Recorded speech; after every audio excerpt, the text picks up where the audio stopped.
Let's just prepare our hearts for another offering. No, just it'll be good sometime to take two offerings. See what the difference will be.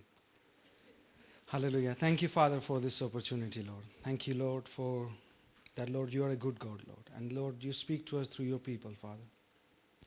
Lord, I pray, Lord, that it will be you that will be speaking today, Father, apart from me, Lord. It will be your word, Father, that will speak to us and minister to us this morning. In Jesus' name.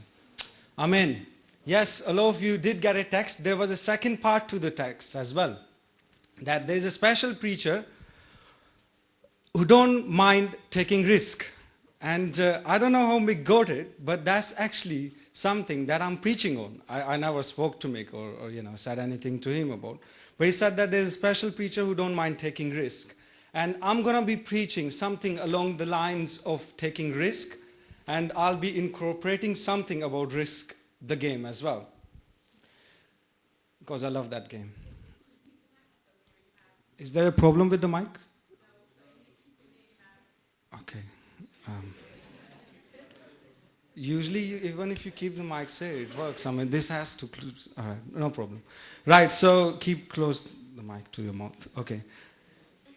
What is Christian life to you? I mean, if you had to say about the prayer ministry you are involved in, the evangelism that you do, even coming to the church, leading the worship, everything that you do for God, what is there another dimension to it? Or you just do it because you've been asked to do it? Or you just do it because you've been told that this is your ministry and you do it? Do you see another dimension to the very ministry that you are involved in? And when you do that ministry, how do you do it?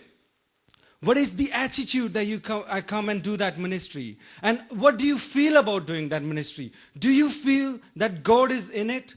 Or do you feel that, He's passed on the responsibility to you and now this is up to you? Whatever you do it and the way you want to do it. Or is there another dimension to this ministry or service unto God that you are doing right now? I'm going to read some scriptures from Deuteronomy chapter 20, verses 1 to 4. When you go out to battle against your enemies and see horses and chariots and people more numerous than you, do not be afraid of them, for the Lord your God is with you, who brought you up from the land of Egypt. So it shall be when you are on the verge of battle that the priest shall approach and speak to the people. And he shall say to them, Hear, O Israel, today you are on the verge of battle with your enemies. Do not let your heart faint. Do not be afraid, and do not tremble or be terrified because of them. For the Lord your God is He who goes with you to fight you against your enemies to save you. Amen? This is something that I want to highlight today in my sermon. This is something that I want to say that, whatever we do in our Christian walk with God, God is there with us. Pastor Johnny said something in pastoral when he came up. He said that God is with you. God is with us. He backs us up. He gives us that extra push that we need. But there is something that I want to focus on today, this morning, for us to be able to see something special about this very God that we are serving. Another characteristic of God that we are serving. Something that usually we do not see. Something usually we forget sometimes. Or something that perhaps some of us need to pray for. Some of us need to open up our eyes to. And that is another side of who God is. Another dimension of who God is. Another characteristic of who God is. Another name of God, who God is. And that is in Kings, second book of Kings, chapter 6.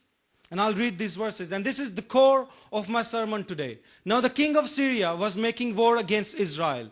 And he consulted with his servants, saying, My camp will be in such and such a place.